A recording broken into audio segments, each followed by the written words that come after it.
ইসলাম বুঝার ক্ষেত্রে, ধর্ম পালনের ক্ষেত্রে আল কোরআন কি যথেষ্ট, নাকি কোরআনের পাশাপাশি হাদিসেরও প্রয়োজন আছে? রাসূলের আনুগত্য ও অনুসরণ কি হাদিস মানাকে বোঝায়? বুখারী, মুসলিম ইত্যাদি হাদিস গ্রন্থগুলো কি নির্ভুল, নাকি এগুলোরও যাচাই বাছাইয়ের প্রয়োজন আছে? যারা সকল হাদিস অস্বীকার করে শুধুমাত্র কোরআনকে মেনে নিয়ে আহলে কোরআন হচ্ছে, তারা কি সঠিক পথে আছে নাকি পথভ্রষ্ট হচ্ছে? এমন গুরুত্বপূর্ণ প্রশ্নগুলো সামনে রেখেই আজকের তাফসীর এগিয়ে যাবে। ধৈর্য ধরে সম্পূর্ণ ভিডিওটি দেখুন। আপনি যদি চান কোরআনের আলো, কোরআনের সৌন্দর্য সবার কাছে ছড়িয়ে যাক, তবে ভিডিওতে লাইক দিবেন, কমেন্ট করবেন এবং চ্যানেলটি সাবস্ক্রাইব করে পাশে থাকবেন। স্বাগতম মহাগ্রন্থ আল কোরআনের ধারাবাহিক তাফসিরে। আজকে ইনশাআল্লাহ আমরা পবিত্র কোরআনের সূরা মায়েদার 92 নম্বর আয়াত নিয়ে আলোচনা করব।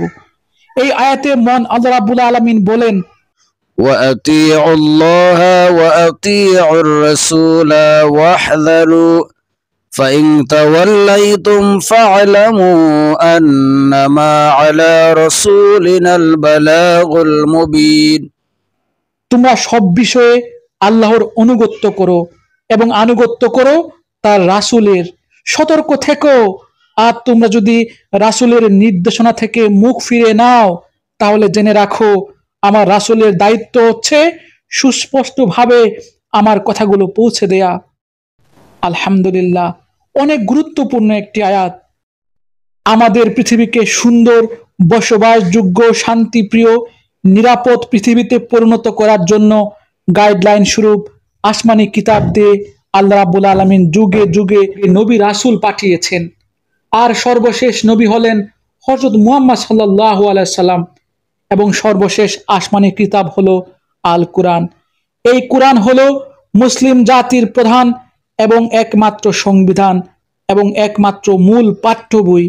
এই প্রধান পাঠ্য বইকে যথার্থভাবে অনুসরণ করা মানেই হলো আল্লাহর আনুগত্য করা, যে আনুগত্যের নির্দেশ আমাদের আলোচ্য আয়াতে আল্লাহ রাব্বুল আলামিন দিয়েছেন। পাশাপাশি তিনি এটিও বলেছেন তার রাসূলের কথাও যথার্থভাবে শুনতে, তার রাসূলের প্রতিও আনুগত্য করতে। বিষয়টি পরিষ্কার করতে আল্লাহ রাব্বুল আলামিন সূরা নাজমের 3 ও 4 নম্বর আয়াতে বলেন, আল্লাহ রাসূল মন গড়া বানিয়ে কোনো কথা বলেন না। তিনি যা বলেন তা আল্লাহর পক্ষ থেকে নাজিলকৃত ওহী বা বাণী। এই ওহী বা বাণীর পূর্ণাঙ্গ রূপ হচ্ছে আল কোরআন। নবী রাসূলদের কাজই হচ্ছে আল্লাহর বাণীকে সাধারণ মানুষের কাছে পৌঁছে দেয়া, সহজভাবে বুঝিয়ে দেয়া। এ ব্যাপারে আল্লাহ রাব্বুল আলামিন পবিত্র কোরআনের সূরা নাহলের 44 এবং সূরা আরাফের 2 নম্বর আয়াতে বলেন, আপনার প্রতি কোরআন অবতীর্ণ করেছি, আপনার কাজ হচ্ছে তা সম্পূর্ণভাবে মানুষকে বুঝিয়ে দেয়া, ব্যাখ্যা করে দেয়া, তাফসীর করে দেয়া।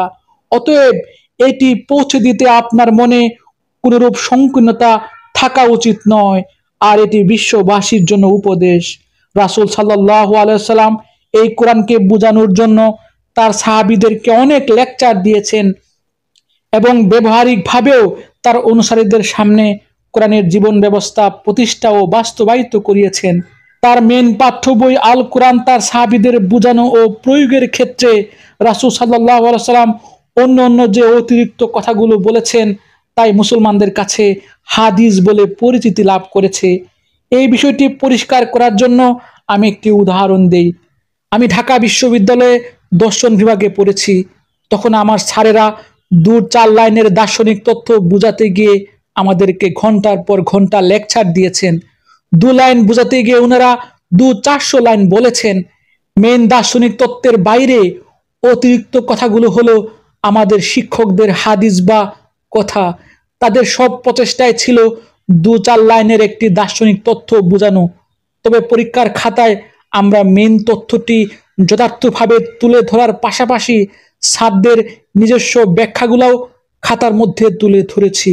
ঠিক একইভাবে আমাদের রাসূল সাল্লাল্লাহু আলাইহি ওয়াসাল্লাম তার মেন পাঠ্য বই আল কোরআন বোঝাতে গিয়ে, বাস্তবায়িত করতে গিয়ে তিনি যে অতিরিক্ত কথাগুলো বলেছেন, যে অতিরিক্ত কাজগুলো নিজে দেখিয়ে দিয়েছেন, তা তার সাহাবীরা মেনে নিয়েছেন, কিন্তু সেগুলো লিখে রাখেননি।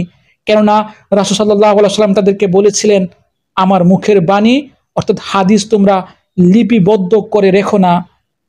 কিন্তু রাসূল সাল্লাল্লাহু আলাইহি ওয়াসাল্লামের মৃত্যুর অনেক বছর পর কিছু আলেম, কিছু জ্ঞানীগুণী মেইন পাঠ্য বই আল কোরআনের বাইরে রাসূল সাল্লাল্লাহু আলাইহি ওয়াসাল্লামের অতিরিক্ত লেকচারগুলো, হাদিসগুলো সংরক্ষণ করতে শুরু করলেন। যেহেতু রাসূল সাল্লাল্লাহু আলাইহি ওয়াসাল্লাম তখন পৃথিবীতে নাই, তার প্রধান ইমানদার সাহাবীরা তখন পৃথিবীতে জীবিত ছিলেন না, এর ফলে রাসূল সাল্লাল্লাহু আলাইহি ওয়াসাল্লামের অলিখিত, মুখে মুখে প্রচলিত কথাগুলো সংরক্ষণের চেষ্টায় অনেক সমস্যা তৈরি হয়। কারণ কোনটি সত্যি রাসূলের কথা আর কোনটি রাসূলের কথা নামে চালানো মিথ্যা কথা, সে বিষয়টি সামনে আসে। কারণ মুনাফিক ও বিশ্বাসঘাতক মিথ্যুক লোক যেমন রাসূল সাল্লাল্লাহু আলাইহি সাল্লামের সময়ও ছিল, তার মৃত্যুর পরেও ছিল এবং এখনো আছে। যাই হোক, তারপর রাসূলের কথা নামে প্রচলিত হাজার হাজার হাদিস, হাজার হাজার কথা লিখিত আকারে সংরক্ষিত হতে লাগলো। এর মধ্যে কিছু সত্য হাদিস, কিছু সত্য কথা রইল, আবার কিছু মিথ্যা হাদিসও মিশ্রিত রইল। সত্য হাদিস আর মিথ্যা হাদিসের মার পেচে পড়ে মুসলমানদের মধ্যে শত শত দল তৈরি হতে লাগলো, শত শত মত বিরোধ তৈরি হতে লাগলো।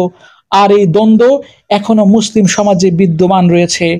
এখন প্রশ্ন হলো, এই দলাদলীয় মত বিরোধগত সমস্যার সমাধান কি? এই সমস্যার সমাধানে আল্লাহ রাব্বুল আলামিন পবিত্র কোরআনই দিয়ে দিয়েছেন। আল্লাহ রাব্বুল আলামিন সূরা আনকাবুতের 51 নম্বর আয়াতে বলেন, এটা কি তাদের জন্য যথেষ্ট নয় যে আমি আপনার প্রতি কিতাব আল কোরআন নাজিল করেছি, যা তাদের কাছে পাঠ করা হয়? এতে অবশ্যই বিশ্বাসী লোকদের জন্য রহমত ও উপদেশ আছে। আলহামদুলিল্লাহ, চমৎকার উপদেশ।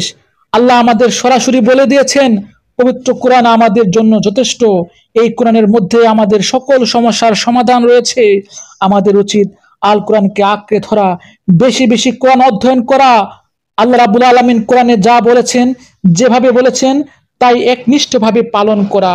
এই বিষয়টি আরো জোরদার করতে আল্লাহ রাসূল সাল্লাল্লাহু আলাইহি সাল্লাম বিদায় হজের ভাষণে লক্ষ লক্ষ সাহাবীদেরকে উদ্দেশ্য করে বলেছিলেন, আমি তোমাদের মাঝে এমন এক জিনিস রেখে যাচ্ছি, যদি তোমরা তা দৃঢ়ভাবে ধারণ করো তবে তোমরা কখনোই পথভ্রষ্ট হবে না। আর সেটি হলো আল কোরআন। সহিহ মুসলিম হাদিস নম্বর 1218। আপনি বলতে পারেন কোরআন তো কঠিন, কোরআন আমরা বুঝবো কি করে? আল্লাহ রাব্বুল আলামিন বলেন, না, কোরআন কঠিন নয়, আমি কোরআনকে সহজ করে দিয়েছি বুঝার জন্য। অতএব কোনো গবেষক আছো কি এটি বুঝবে? মাশাআল্লাহ, কত দয়া আমাদের প্রতি আল্লাহ রাব্বুল আলামিনের। তবে কোরআনের কোনো আয়াত, কোনো বিধান বুঝতে, সেই বিধানটি বাস্তবায়িত করতে আপনার যদি কোনো সমস্যা হয়, তবে আপনি ওই আয়াতটি বুঝতে আল্লাহ রাসূল কি বলেছেন, তিনি সেটি কিভাবে বাস্তবায়িত করেছেন, সেটি হাদিস গ্রন্থ থেকে দেখতে পারেন, বিভিন্ন তাফসির গ্রন্থ থেকেও দেখতে পারেন। পাশাপাশি বড় বড় দার্শনিক, ইমাম, বিজ্ঞানী, আলেম, ওলামা, মুফাসসিরগণ ওই আয়াতটি কিভাবে বুঝেছেন, তারা কি বলেছেন, সেটিও দেখতে পারেন। এই বিষয়টির স্বীকৃতি দিয়ে আল্লাহ রাব্বুল আলামিন পবিত্র কোরআনের সূরা নাহলের 43 নম্বর আয়াতে বলেন, জ্ঞানীদেরকে জিজ্ঞাসা করতে পারো যদি তোমাদের কোনো বিষয়ে জানা না থাকে। তবে কোরআন ছাড়া কোনো ব্যক্তি, কোনো কিতাবের মতবাদ, সেটি হতে পারে হাদিস বা কোনো বিখ্যাত ইমামদের গ্রন্থ, সেগুলো আপনি অন্ধভাবে অনুসরণ করবেন না, মেনে নেবেন না। আপনি আপনার বুদ্ধি, বিবেককে কাজে লাগাবেন। যে কথাগুলো কোরআনের সাথে, আপনার বুদ্ধি ও বিবেকের সাথে মিলে, তাই গ্রহণ করবেন। কোরআনের সাথে না মিললে সেই মতবাদটি মেনে নেবেন না। বিষয়টি পরিষ্কার করার জন্য আল্লাহ রাব্বুল আলামিন সূরা জুমার 18 নম্বর আয়াতে বলেন, যারা মনোযোগ সহকারে সব কথা শুনে অতঃপর যা উত্তম তার অনুসরণ করে, তাদেরকে আল্লাহ সৎ পথ প্রদর্শন করেন, তারাই বুদ্ধিমান। মাশাআল্লাহ, কত সুন্দর নির্দেশনা আল্লাহ রাব্বুল আলামিনের। আর আরেকটি বিষয় মাথায় রাখবেন, যেই কালিমা পড়বে সেই আপনার ভাই, সেই মুসলিম, আহলে কোরআন হোক, আহলে হাদিস হোক, হানাফি হোক, মালিকি হোক, পৃথিবীর সকল মানুষ মুসলিম, সবাই আল্লাহকে ভালোবাসে, সবাই নবীকে ভালোবাসে, সবাই আল কোরআনকে ভালোবাসে। সকল দলের মুসলিম কম বেশি আল্লাহর ইবাদত করে, যা আল্লাহর কাছে প্রিয় হতে পারে। তাছাড়া সকল মুসলমানদের লক্ষ্য একটাই, সেটি হলো আল্লাহর সন্তুষ্টি। তাই মতবাদগত ভিন্নতার জন্য কোনো মুসলমান ভাইকে ঘৃণা করা যাবে না, দূরে সরিয়ে দেয়া যাবে না। মুসলমানদের মধ্যে মতবাদগত ভিন্নতার কারণে মুসলিম ভ্রাতৃত্ব, মুসলিম ঐক্য নষ্ট করা যাবে না। মতবাদ নিয়ে হানাহানি, সংঘাত তৈরি করা যাবে না। কোরআন নিয়ে আলোচনা হবে, পর্যালোচনা হবে, পাঠ চক্র হবে, গবেষণা হবে, কিন্তু বিশৃঙ্খলা হবে না, হানাহানি হবে না, মুসলিম ঐক্য বিনষ্ট হবে না। আল্লাহ রাব্বুল আলামিন আমাকে সহ আপনাদের সবাইকে আজকের এই আয়াতগুলো থেকে শিক্ষা গ্রহণ করার তৌফিক দান করুন। এই প্রত্যাশা এখানে শেষ করছি। ধন্যবাদ।